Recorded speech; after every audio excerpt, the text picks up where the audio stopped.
తమ్మిరెడ్డి దగ్గర ప్రాజెక్టుకు మహారాష్ట్ర ప్రభుత్వం ససేమిరా అన్నదట. మరి మీ మామ నువ్వు పక్క పొంటి పొంగులేటి శ్రీనివాసరెడ్డి గారు, ఈటల రాజేందర్ గారు, నాయన నరసింహారెడ్డి గారు అందరూ ఉన్నారు కదా అదే వేదిక మీద.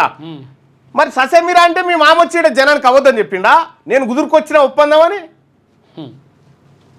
అందుకే ప్రత్యామ్నాయం కేంద్ర సంస్థ వ్యాప్కోస్ ఎంపిక చేసిందే మేడిగడ్డనట. వాహ్ ఏమి డ్రామా ఇది.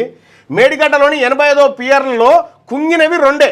దీనికే కాళేశ్వరం కుప్పగూలిందంటూ కాంగ్రెస్ తప్పుడు ప్రచారం. కమిషన్ ముందుకు తప్పకుండా వెళ్తాం, కాంగ్రెస్ దుష్ప్రచారాన్ని పటాపంచలు చేస్తామని హరీష్ రావు గారు అంటా ఉన్నారు.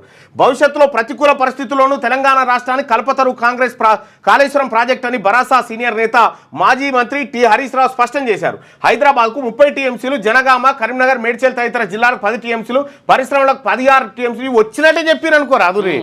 ఇప్పుడు వస్తున్నటువంటి నీళ్లు వాస్తవానికి అవి ఎల్లంపల్లి ఎస్ఆర్ఎస్పి నీళ్లు, మా ఊరు చెరువు దాకా కూడా ఉన్నాయి అవే.